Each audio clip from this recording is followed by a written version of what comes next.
Welcome to Huddle Up, brought to you by the Fields Huddle Group. Jaguars senior writer John Oehser, NFL Network Analyst and former Jaguar Bucky Brooks, and senior reporter J.P. Shadrick bring you the latest on your Jacksonville Jaguars. Huddle Up starts right now. And welcome in. It is Wednesday of Week 15. Huddle Up with Bucky Brooks. We've got a busy show ahead. Final look at Jaguars Colts. Jaguars dominating the division rival to take the lead in the AFC South, or continue with the lead in the AFC South, but have it by a game over the Colts, and the Houston Texans are right behind them in the standings. First look at Jets Jaguars coming up this week. The AFC playoff picture as muddy as it has ever been. We'll get into that coming up. And, of course, the Jaguars channeling disrespect from reporters nationally. We've got a busy show. J.P. Shadrick, John Oehser from the Hyundai Studios in Jacksonville at the Miller Electric Center. Bucky Brooks joining us in Los Angeles, and Huddle Up with Bucky Brooks, brought to you by Fields Auto Group Jacksonville. See Fields first, Jacksonville's premier luxury auto group. Go to fieldsauto.com. Good afternoon, Bucky. What's happening? JP, I'm not in Los Angeles. I'm actually on the East Coast. I am in North Carolina visiting my folks. So however you want to change that and make that that correction. So I'm on from, the East Coast, from Raleigh, North Carolina, it's Bucky Brooks. Is that the How childhood? about that? That's better. Yeah, that's good. Is that the childhood bedroom, Buck? You guys stuffed animals in there? No, we moved twice since the childhood bedroom. This is actually an office space. Like there's a true office. Like, so we got computers and all kinds of other stuff all around here, file cabinets and all that. So this is just my podcast space. They know only this space is reserved for me. Nobody else can be in this room. They didn't keep the childhood bedroom like with them as a shrine. There's not like all their high school trophies like are in Marino's there. Locker where there's just a glass partition over it. Now, if we go into the guest room, I could show you some memorabilia and those things. I can show you some old Carolina stuff or whatever. And I would have you know that my high school is playing in the state championship game here on Thursday. And so I'm going to venture up, as the Hall of Famer, I'm going to venture up there and make sure that we get this thing done. At Bucky Brooks Stadium. I forgot about the Hall of Fame. On Bucky Brooks Field. No, not quite that. Not yet. Hall of Fame, though. Hall of Fame, though. All right. Do you get a jacket for that? Like, how does that work? No, you just get like a lifetime membership to nothing when you're in a Hall of Fame. You get to go to the playoff game free. It's nice though. I can just say that. Like it's nice that you can. Do you get in free to the games? Do you have to pay to get in? Yeah, you got to pay. You got to do everything You're else. You're a Hall of Famer. What are you talking about? Yeah, but this isn't a home game at my high school. This is over in Chapel Hill. But at home games you get in. The big stadium. At home games you get in at least. It's been so long since I've been to a home game. I think the last home game I went to was when I played. Okay. Like, I can't remember. Right. So this is me coming back. I'm excited about it. I'll tell you what, that's what the Jags felt like before last home game. It's been a while since the Jaguars had been at home, and they took advantage of it with a big win over the Indianapolis Colts. 36-19, Jaguars dominant on defense, 3 takeaways, the number 1 run defense in the league. They were questioned all week. Can they do it against Jonathan Taylor? Well, they did it against Jonathan Taylor, only 74 yards rushing allowed in the game. And, of course, on the offensive side, Trevor Lawrence may not be the best statistical game, but it might have been one of the most impactful games in his regular season career. A deep connection in each quarter of the game, and that's something this offense had been lacking, and it's a step in the right direction, John. Yeah, and Bucky, I'll let you talk about this because I know you have some thoughts on it, but I thought Trevor, a lot of stories in the game, but the story of Trevor, the way he looked, look, I don't know how to define when a corner's turned. I don't know how to define levels. But, Bucky, I don't think you fake the way he looked in the eye test that he passed the other day in terms of feel, confidence with the ball, calmness, knowing the offense, that presence. I think what we're seeing here in the last couple of weeks is really significant. Yeah, John, I agree with you. And I said this in writing the Scouts Take, like, I've never been more impressed with Trevor. I felt like it was the best performance that I've seen him have in a Jaguars uniform. And I know the numbers don't necessarily reflect that, but if you were in the stadium, if you watched the game, the feeling that you got watching Trevor Lawrence was that of a franchise quarterback going to work. He was terrific getting the ball to all of the playmakers. As Liam Cohen said in his presser, he made the Colts defend every blade of grass. And what we saw was vertical shots, horizontal plays, spot routes, precise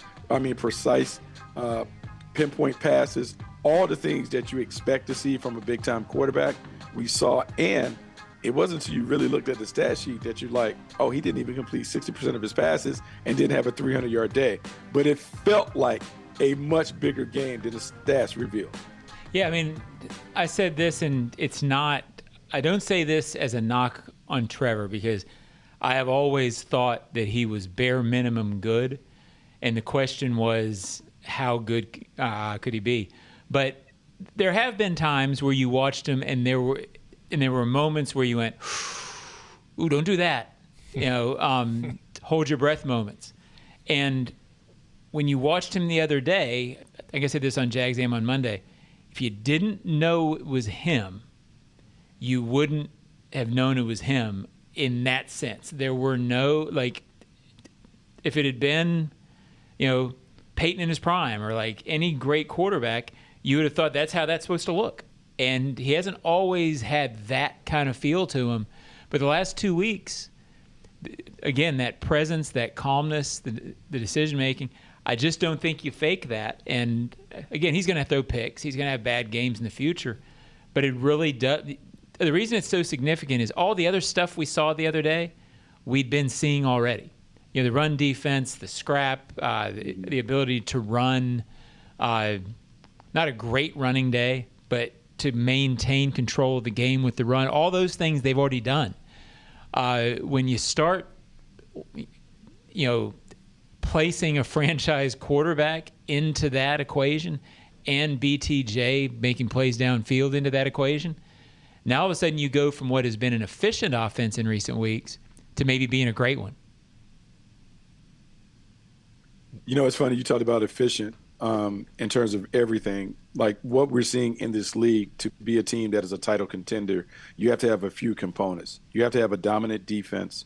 You have to have a coaching staff that certainly understands how to manage the game. And then the final component is a franchise quarterback that can get you out of jams. And what we're beginning to see are all of those things being checked off. The defense is dominant in a way that it turns the ball over. It stops the run so they can make you play on their terms. Offensively, Liam Cohen has done a really good job of managing the game and getting all the pieces involved.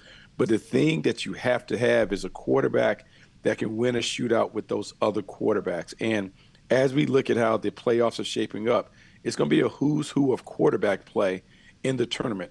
And in the AFC in particular, you have to feel confident that your quarterback can go toe-to-toe against the other great quarterbacks that are going to be in the tournament.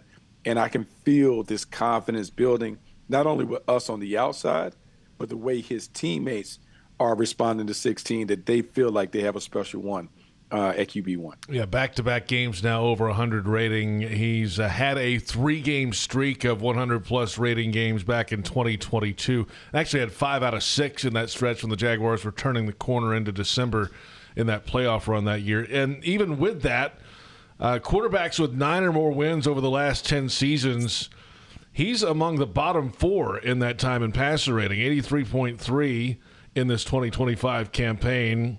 And all the rest of the bottom 5 are in the 2017 season, including Blake Bortles. Still some time for him to kind of continue to improve week to week as we move on down the stretch. One final thought here on the defensive play last week. When the quarterback goes down, it changes everything, clearly. Mm-hmm.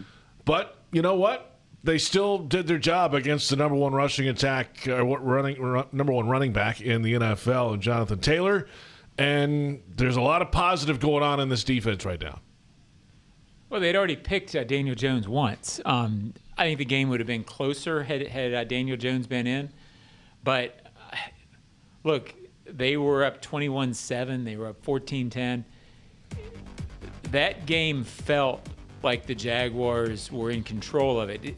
They would have been under more pressure, under more scoreboard pressure, which I think Ryan Leonard being in gave you a feeling that they were going to be able to maintain that lead.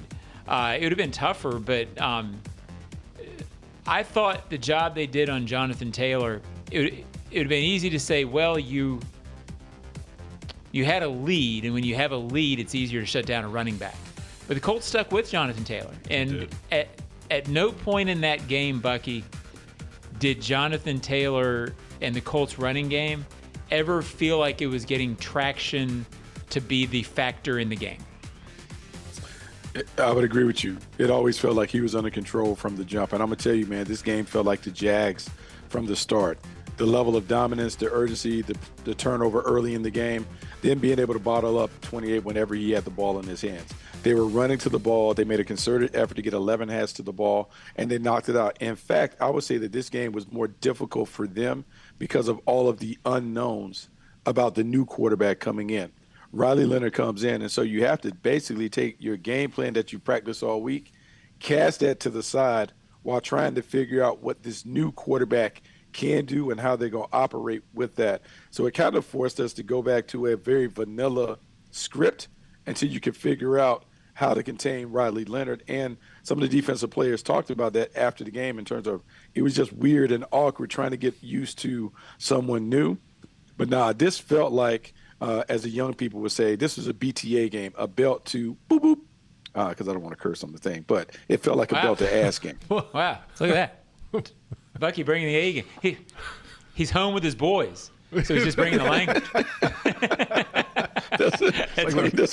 It felt like that from the jump. And so I loved it. I love watching it. And I think there's a lot of confidence that they will continue to gain from this as they move into the final quarter of the season where, look, every game matters.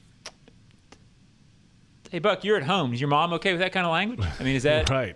Are you grounded? So you have to understand the deacon, my dad, is up front, and the choir lady is way, way up there. So they're far away from me, and luckily I have the door closed, so they can't hear me utter a bad word. But I got you. Yeah, it probably would have been a little BTA in here if they heard me utter that out. You know all about it. I didn't represent the family very, very well in using some bad language. Well, the Jags should use another BTA game this week against the New York Jets. We'll come back and preview the matchup this week in Week 15. The 3-10 Jets coming to town to face the 9-4 Jaguars. And if you want customized Jags furniture for your home, check out zipchair.com and browse all customizable options. Zipchair furniture for fans. It's Huddle Up with Bucky Brooks.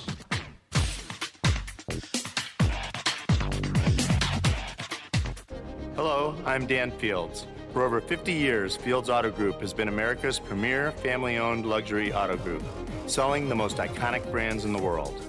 We understand the luxury customer and provide an extraordinary car buying and service experience. It's not just about selling cars. Fields is focused on building lifelong relationships. We invite you to visit Fields and enjoy an honest and memorable luxury car buying experience. The kick is up. It's good! Field goals for Firehouse Subs are back. That means when the Jags score from deep, you do too. Anytime the Jags score a field goal that's 40 yards or more, you can get a free medium sub with the purchase of any other medium sub online or in the app for 4 days following the game. So cheer on the Jags, watch for the big kicks, and get your buy one, get one free medium sub at participating Firehouse Subs throughout Jacksonville when you use the app. The hottest subs in Duval. See firehousesubs.com for offer terms. Hi, it's Sam Kavaris. Just like the best players to ever wear the Jaguars black and teal, Echo East Coast Transportation is reliable when it counts. As the team's official transportation provider, they've been getting the Jaguars players, staff, and executives where they need to be, safely and on time, for more than a decade, with the newest vehicles and professional drivers. Call them at 904-631-5466 or find them online at ectjax.com and use the code SAM in the special instructions for your 15% Jaguars discount. Come on, hurry up! The stadium bathroom line. It's like TSA and the DMV merged in the waters of rush hour traffic, and you're in it. No closer to the bathroom than you were 5 minutes ago. Just closer to, well, going to the bathroom. You know what actually takes a minute? Pre-ordering an Uber so no one drives impaired after the game. Take a minute, make a plan. Never drive impaired. Go to takeaminutenow.com from Diageo, Mad, Uber, and the NFL. Please drink responsibly. Yeah, I mean, there's definitely things you take a look at from the past, and with all three of those quarterbacks that you have to be kind of prepared for. So All three of them a little bit different in their own way, but also from what they're trying to do offensively, coming from Detroit, they want to be able to run the football, be physical. So I think that's where it really starts for those guys, and whoever's playing quarterback, we just got to make sure that we're prepared for. That's the head coach, of course, Liam Cohen. Earlier today, his Wednesday press conference. It's up on Jaguars.com and Jaguars YouTube. Welcome back. It is Huddle Up with Bucky Brooks. J.P. Shadrick with John Oehser in Jacksonville. Bucky Brooks in the Tar Heel State today, his hometown of Raleigh, as the Jaguars will welcome in the New York Jets. And they're not very good, 3-10 overall, but 3-3 over the last 6. And a lot of that is due to the changes in the quarterback. They've had injuries. Obviously, now their third quarterback played last week. Justin Fields has been banged up. Tyrod Taylor got hurt in the game. Brady Cook played. I don't think either Taylor or Fields practiced today. So when you have 3 quarterbacks, you don't really have a quarterback. And what's going on with the Jets on offense? A lot of bad ball, and a lot of bad ball stemming from the quarterback play. Whenever you have inconsistent quarterback play, it's hard for your offense to kind of maximize the explosive potential despite the weapons that they have on the outside.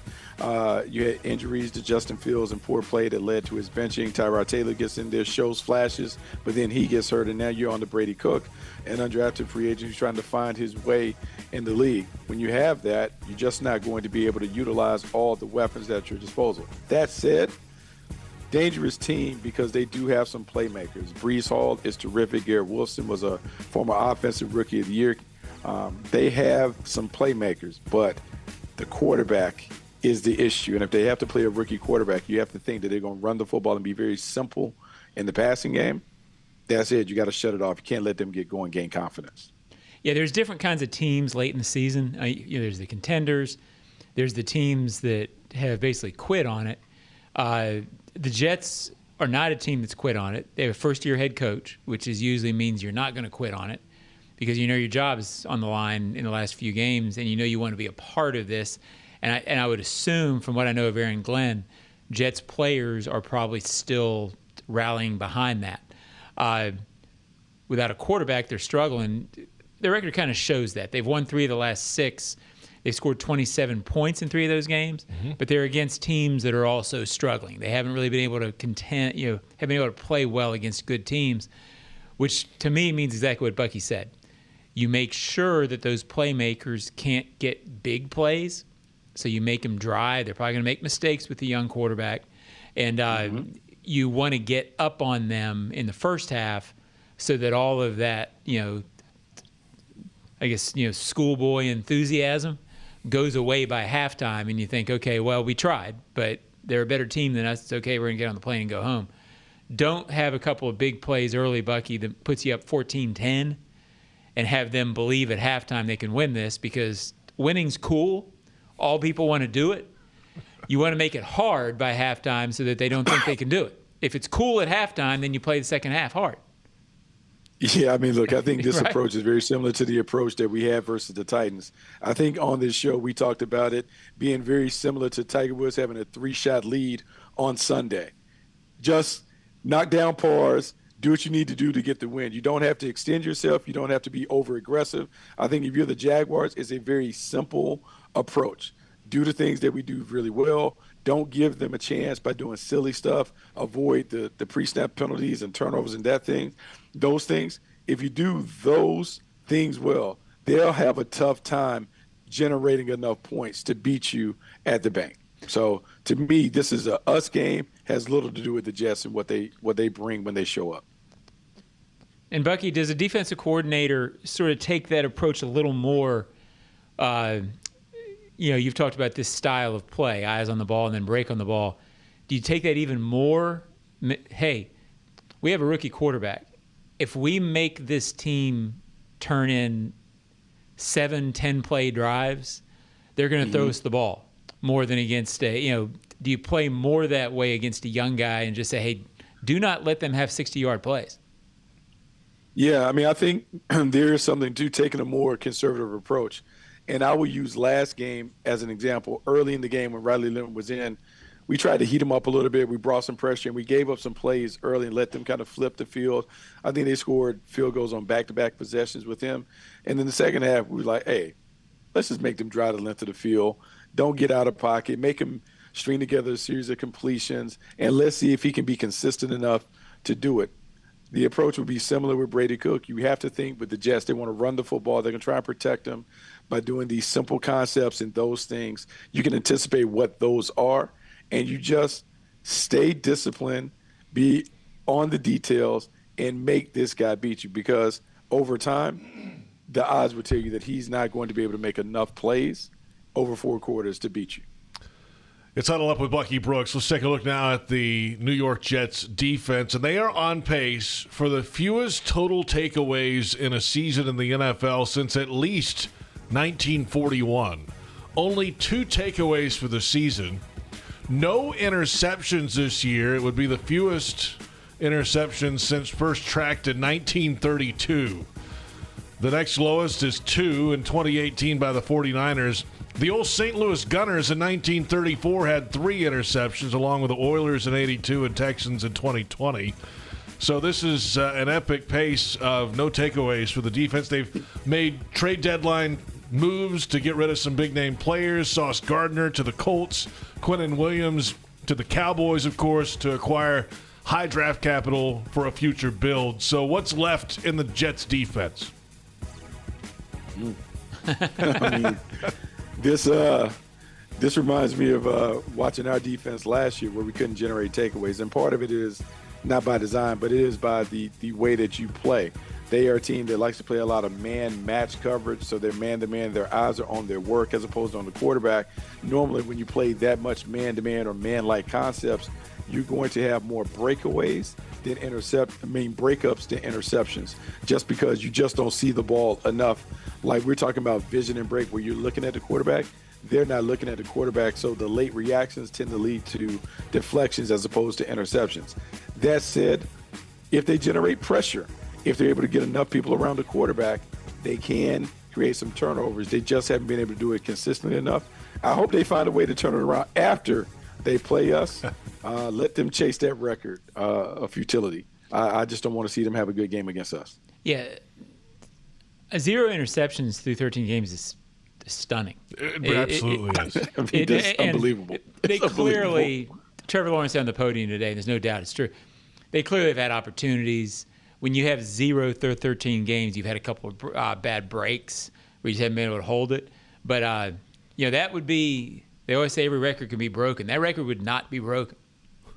And because you would never have negative. Hard to have negative interceptions, you're right. But it's we've seen this before, and I kind of joke about that with empathy, because in the last 7 or 8 years, the Jaguars have had 2 seasons where they've had fewer than 10 takeaways, and that's up there in the top 10 worst of all time.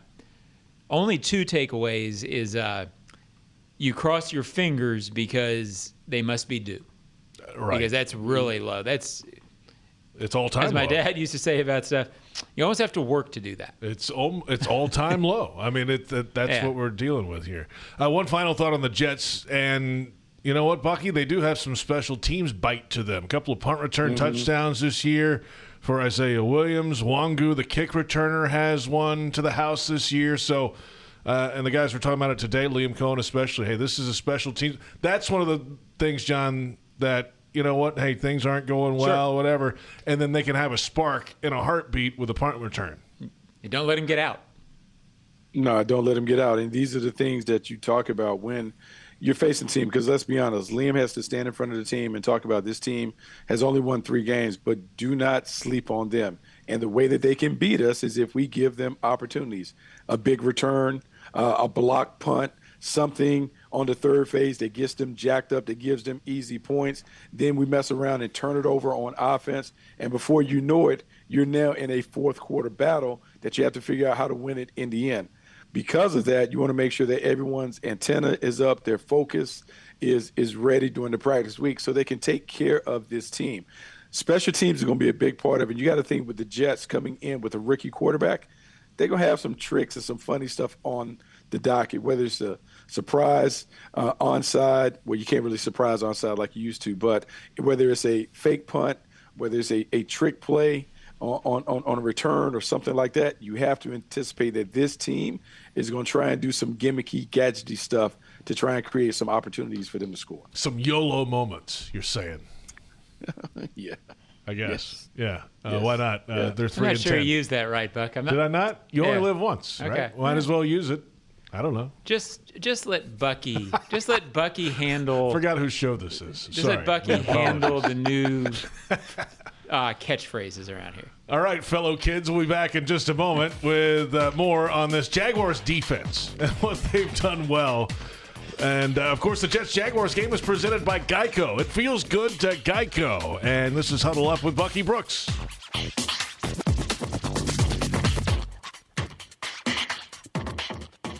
Hello, I'm Dan Fields. Finally, inventories and prices are customer friendly. That's because summer's here, so let's keep it real at the Field Summer Sales Event. We have vehicles on the ground and ready to go. All new makes and models to choose from, even electric cars and SUVs. Stop searching for your next luxury vehicle and see Fields first. And get an incredible offer like this. Right now, save up to $10,000 on remaining new 2024 Porsche models in stock at Porsche Jacksonville. Go to PorscheJacksonville.com. Huddle up, My Gate Rewards members. Football is back. Celebrate with the Duval Meal Deal at Gate. Right now, grab a personal pizza and any 20-ounce Coca-Cola soft drink for just $4.99. No matter what combo you choose, this meal's the perfect play. Happening now through January 5th, 2026. See store for details. A deal that's a victory for every fan. Gates got you. Watch the game, host your crew, or just unwind at BC Grill and Patio at Sheridan Jacksonville, part of the Marriott family of hotels. Enjoy craft cocktails, tasty bites, and indoor-outdoor seating perfect for watch parties, happy hours, and events. Mention this radio ad for 10% off food and drinks. Visit SheridanJacksonville.com or call 904-564-4772. Chelsea here. Ready to upgrade your windows or patio doors before the new year? During Renewal by Anderson's December sales event, buy one, get one 40% off. And with 0 down, 0 payments, and 0 interest for 18 months, it's never been easier to say yes. Renewal by Anderson's acclaimed impact windows are built for Florida, designed to help you save on energy bills while keeping your home comfortable year-round. Offer ends December 31st. Restrictions apply. Visit bestwindowsflorida.com. License number CGC 1527613. But like I've just always heard from, college to early on coaching at the Ivy League to the CAA to the SEC to the NFL was like when you're struggling, you got to go back to fundamentals and basics and technique and doing the things that they that are going to be pillars of your fundamental of your foundation of what you believe in, what you want it to be, but also look at, okay, what is too much for these guys to handle and what allows them to go and just play fast, because that's what it really is about. There's so many plays, there's so many routes, there's so many coverages and blitzes and stuff that you can do and you maybe want to do, and when your players can do it all, well, that's great, but that sometimes takes time. That's the head coach, of course, Liam Cohen, earlier today discussing the Jaguars' defense at the bye week, and coordinator Anthony Campanelli kind of bringing it down to the studs and revamping some things a little bit, and it has showed in the stretch run. Welcome back. It's Huddle Up with Bucky Brooks, J.P. Shadrick, John Oehser, and yes, Bucky Brooks. The Jaguars and the Jets coming up this Sunday at Everbank Stadium, Week 15. The Jaguars, the number 3 seed currently in the AFC playoff race. We'll get to that coming up and all the possibilities moving ahead with 4 games to go. Since that bye week, as we take a look at the defensive coverage of the game presented by GEHA, Government Employees Health Association, benefits for federal employees and retirees. Well, the Jaguars defense, of course, number 1 in the league against the run for the entire season, 83 yards per game. They have the second most takeaways now with 3 more last week, up to 23 for the season. They fare pretty well overall on defense, 11th in the league. Since the bye week, Josh Hines-Allen has 6.5 of his 7 sacks and at least 1 sack in 5 of the 6 games since the bye week.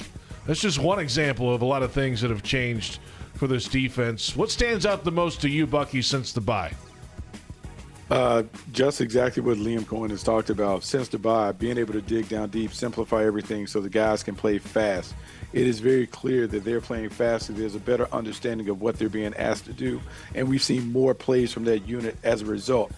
It is natural for a coordinator, a play caller on offense or defense, that when you're having success, you want to keep adding to it. You think, okay, we did this blitz, we can just layer it with this blitz and add more to it. And what you can do is overwhelm your players. And so when you get to the bye week and you break it down, you get back to the basics, you discover that simplicity can really unlock a lot of playmaking for your guys.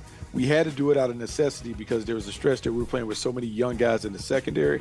And I think what we discovered or rediscovered is, man, when we play simple and everyone knows what they're doing, we have enough talent to overwhelm people. Why don't we just stick to that approach? And it's been very, very successful for us. Yeah, and I think, too, after the Houston game, they really got on the front seven about, look, rush as a group, stayed true to the plan, and Josh Hines-Allen, who all season had gotten good pressure, has really benefited, I think, from the entire unit rushing well. Until the bye, Bucky, the pass rush was a liability. I don't know right now that it's what I would call a great pass rush. I mean, I've covered and seen great pass rushes when I was in Indy and 2017. I don't know if it's that, but when you're leading, which the Jaguars have been, doesn't it feel with this group now that when they have a lead, they're going to get enough pressure most plays to make the offense uncomfortable enough where long drives are going to be hard? And I think that's what you need from a pass rush if you're going to be a good team. Yeah, and it goes back to complementary ball, right? So we talked about the importance of being able to rely on the offense, defense, and special teams playing together to get wins. Well, one of the things that we were doing successfully early in the year, we were jumping out the leads, we were running the football, and we were forcing teams to throw against a defense that knew the opponent had to chase points. So that allows the pass rush to go. That allows the cover guys to sit back and really dial into the quarterback because you have them in long yardage or obvious passing downs. Then we hit a lull. Well, now we're back to that. And one of the reasons why the pass rush has been able to heat up is because we're stopping the run on early downs. When you have the number one rush defense, now you get into a lot of 2nd and 8, 3rd and 6, 3rd and 7 plus. Those are obvious passing situations, so Josh Allen can ignore the run because he's hunting the quarterback. A lot of it is beginning to play together in terms of winning early downs to set yourself up for success in later downs. So, yeah, the pass rush is more successful, or we've seen an uptick in that, but a lot of it is due to our ability to win on first down and stop the run. Yeah, I forget which one told me this in Indy. It was either Mathis or Freeney, and I may be remembering it bad, but said no pass rusher gets a second contract on 3rd and 2. That's a good one. I mean, and I forget exactly, but that's really what it is. I mean, guys do not make a living rushing the passer on 2nd and 3. I mean, it's passing situations, it's late game, it's late half, and I think that's one of the most misunderstood things when people try to analyze pass rushers. Unless maybe Myles Garrett is an exception, but most of these guys, do not get their sacks on 1st and 10, 2nd and 3, 3rd and 1. It's got to be situational, and they are putting themselves in situations now where they can rush the passer. Great to see for the Jaguars defense, and we'll see if they can get it done again this week against the New York Jets. And down the stretch, 4 games to go. We'll return with a look at the AFC playoff race. The Jaguars currently the number 3 seed in that race. We'll look at some scenarios when we come back. It's Huddle Up with Bucky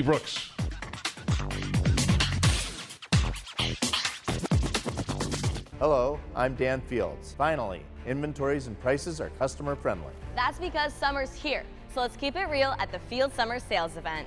New inventory is arriving daily. All new makes and models to choose from, even electric cars and SUVs. Visit Fields today and find the fit for you. And get an incredible offer like this. For a limited time, get $3,000 off all Lexus TX 350s in stock at Lexus of Jacksonville and Lexus of Orange Park.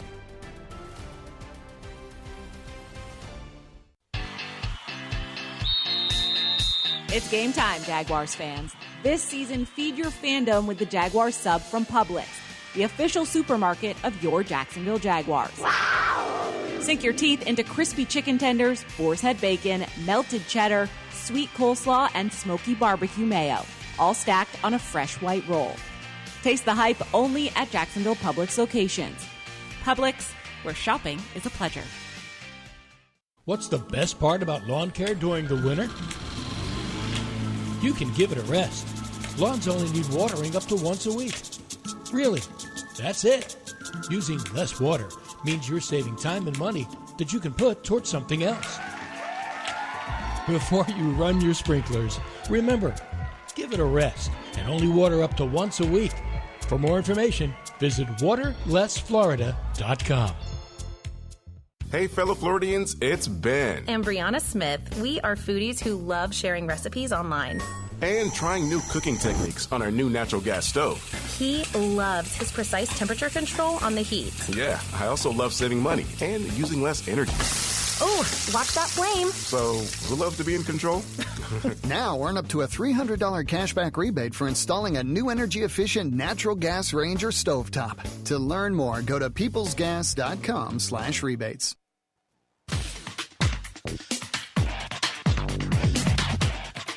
I think it reflects the way, we've played, the way I've played, especially the last few weeks as an offense. We've played a lot better, and I think that's showing just everybody getting more comfortable, more confident, our group coming together more and more. It takes some time, especially on offense sometimes, to really get that rhythm and continuity between the whole group, especially you get a lot of guys in and out with injuries and a lot of new guys coming in, and we've had some changes, and the guys have handled it really well, and I really feel like we're in a spot now where we're playing a lot more consistent, playing well. I think we all feel really confident out there, including myself, and that's definitely grown throughout the season, and just getting more comfortable with our group and with our system.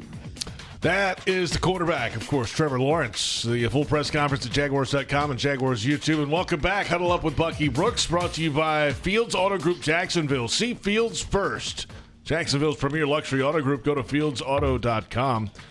By the way, Trevor Lawrence on the injury report this week with an ankle issue, limited on Wednesday. They wear baseball hats on Wednesday practices around here, and they really amp it up on Thursday. We'll see how that goes. Moving ahead, long list for the Jets as well. So there you go. That's the quarterback. And now the Jaguars, of course, number one in the AFC South. As you look at the AFC playoff race, the Jaguars currently the number 3 seed in the AFC playoffs if it ended today. Broncos 1, Patriots 2, both teams 11-2. Steelers 7-6 lead that division. The Chargers got a big win the other night, 9-4. The Bills are a problem for everybody, so are the Texans on defense. And then in the hunt, the Colts, they just signed Phillip Rivers to the practice squad today. They've got some big issues. Ravens, the Chiefs are behind the 8 ball, and the Dolphins have trended well lately.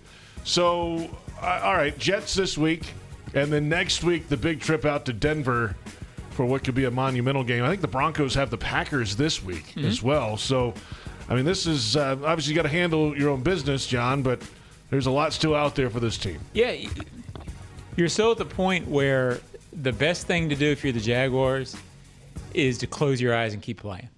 And because everything, if you do that, you control everything else. And I get that that's a cliche, but there's so much going on that if you sit there and you say, well, they can get, there's an easy scenario where they get the Broncos. Packers are really good. Yeah.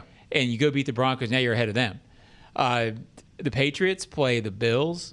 They have somebody else the next week who's tough. I forget, but they're all tough. I mean, and with 4 games to go in this league, Bills, Ravens, Jets, Dolphins for the Patriots. Yeah. So and the Dolphins are playing. Yeah. With 4 games to go in this league, one of those teams in the top, or I'd say one, 2 or 3 of those teams in the top 5 of that graphic are going to have a game they lose where everybody goes, oh, how could they lose that? So keep playing. Nobody is, and it could be the Jags, right? I mean, could be. Keep playing. Nobody is for, Here's my peeve, JP. Okay. Pet peeve here. Just one? There's only one? Is graphics that say somebody's percentage chance to make the playoffs. I'm with you. Oh, they have a 93% chance to make the playoffs. Yeah, if they win. And if they don't win, they have no chance to make the playoffs. So, I mean, I think it's the silliest graphic. All that stuff about the Patriots have this percentage chance. The Broncos, maybe in the last game, maybe in the last 2 games, you can get down to that. You're still playing football. It's still the NFL. 3 or 4 of those teams are going to have weird losses. One of those teams might collapse. I mean, so we saw it here. What were the percentage chance in 23 they were going to make the playoffs at 8-3? Right. 95? Pretty high, yeah. Well, you know what the percentage chance were when they started losing games? None, because they didn't make it. Mm-hmm. So get that out of here, Bucky. By the way, I love the impression of people who say, why'd you lose that one? I love that impression. Right. You sound just like him, John. I mean, very I'm upset. calming down, Bucky. Meanwhile, I'm over here ready to embrace everything and say that there's a chance we can be the number 1 seed going into the tournament. No I'm doubt. just looking at schedules and just looking at the Broncos, who have the Packers, us, then they play the Chiefs and the Chargers. Like, that's a tough slate for them to finish. I'm looking at the Buffalo Bills, and yeah, it eases up for them. They play, I'm looking at the Patriots. They play the Buffalo Bills. They play the Baltimore Ravens. They have the Jets and the Dolphins. But, division play, there's an opportunity that you may be able to take a week off when we get into the postseason. Everyone may be able to take a week off, enjoy the Saturday, do something else, and we're not participating in Wild Card Weekend. I want to hold on to that and think that we're going to do what we need to do to get the number 1 seed, because we're going to win them all at the stretch, and then we're going to be chilling on Wild Card Weekend. And that's Wild Card for us. The only way to do that is to win them. Yeah, keep and winning. And let the other cards fall where they keep winning that. You don't have to worry about the Texans catching if you keep winning. Yeah. You can. You might be hosting the Texans. And I don't think, Bucky, you're around this team on game day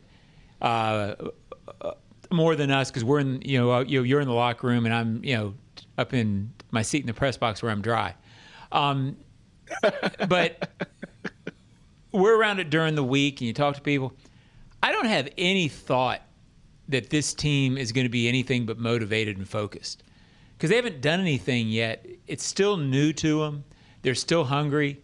Maybe the respect thing comes in a little bit and all that. But, kidding aside about the respect thing, you do get an overall feeling about this team of, we just want to keep showing people we're good. People don't realize yet.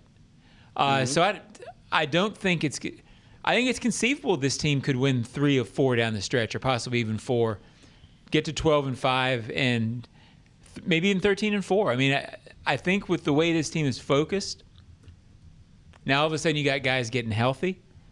I do think it's possible for this to be special. Yeah, there is a real possibility that this could be a very special year. And part of the reason is because I've seen a change in the way the team approaches each and every week. A lot of times you hear coaches do what they do. They talk in coach speak and cliches and those things. They talk about, oh, man, I'm so focused. I can only think about today. I can't even think about what I'm going to have for dinner tonight. I'm so focused on the next practice. It's the most important practice. When I'm beginning to hear the players utter those similar sentiments about just being dialed in, focus on going 1-0 this week, can't get to Thursday practice without focusing on Wednesday, et cetera, et cetera, et cetera. So they're all in drinking the Kool-Aid. And that's great, because when they're bought in, that means they're going to be more likely to play to the level that Liam Cohen wants them to play. That said, as long as they stay focused the way they've been focused and not really worry about the disrespect that may or may not have been coming their way, some of the manufactured slights that they've had, just focus on being really good and improving each week, this team legitimately has a chance. And I'm excited because you can see it coming together as the pieces of the puzzle come back, the main players come back and all that. Jaguars are sitting in a great spot right now. Well, I think they're at the point now with the respect thing, JP, where if they can't find anything, Liam's going to find some AI to make some stuff up. Yeah, Microsoft Copilot's going to be busy. Right. Yeah. They make it up. They make it up. There's something that they will say, and they will just put it up there. And it could be an AI created thing. But a lot of disrespect out there, evidently. Well, I think what's really interesting, JP, and I know we're about to close. Yep. All the disrespect stuff, all of the focus, you can't make up what you're seeing. And for the last 5 or 6 weeks, yes, they lost to the Texans. But except for one quarter out of 6 weeks, this is a team that's getting progressively better, progressively healthier. The wide receivers are playing more consistently. Brenton Strange back. That area is playing more consistently. They're not running for 150 yards a game, but they're running when they want to run. They're staying in control. You can't look at this team in the last 6 weeks and say that it is not an improving football team, significantly improving in critical areas. The pass rush is getting better. They're stopping the run already. It's hard to improve during the season to the extent that this team has improved over the last 6 weeks. It's really impressive that they've been able to keep this together, keep it focused. Even the good teams we've covered here, JP, and not many of them, 17 didn't really, get dramatically better in a lot of spots throughout the course of the season. They stayed really good at what they did. Blake got hot in December. Yes. Yeah. At 22, they kind of came out of nowhere, but they didn't feel solid like this. Right, they were coming back and from behind. Yeah, this is a team that feels like it's gone. It's always been good. This team has beaten a lot of good teams all year. But the only teams that have beaten them since week 2 are the Seahawks, the Rams, and the Texans. I could argue those are 5 of the top, 3 of the top 5 or 6 teams in the league right now. You have to be really good to beat this team right now. Yeah, I would say that. You look at who we played, how we played. The only dud game that I would say would be the Cincinnati Bengals in terms of a team that we lost to that we should have beaten because that was a game that we had under control. The Houston Texans, that loss is an anomaly, but I think it speaks volumes that we were up 29-10 on that team. I know they were playing with a backup quarterback, Davis Mills, and those things, but we were up 29-10 on that team. So there's some confidence if we have to face that team all over again. Yeah, but the record, the film, everything would suggest that this is a really, really good football team. And I would say our history kind of has us not wanting to fully believe that this team is good. That's fair. But all the indicators are all there to say, no, this is a really good team that has a chance to do some special stuff. Bucky, always a pleasure. Enjoy Raleigh. And right. You want a good health food spot, go to Big Ed's downtown in the city market. Really healthy. Oh, yeah, that doesn't sound like it. It sounds like it probably has all kinds of stuff. JP, I'm just getting back on track, man. I got all my numbers right. And Doc, I don't want to mess that up. So we good. I'm excited. We're just going to hang out. Yeah, we're gonna be all right. Enjoy that. We'll see you on Sunday, Bucky. Should be a lot of fun. Looking forward to it. Bucky Brooks joining us. John Oehser, I'm J.P. Shadrick. Thanks to you for watching and for listening. Thanks to our entire crew, of course, Joe Fortunato, Brent Reaver. This is Huddle Up with Bucky Brooks.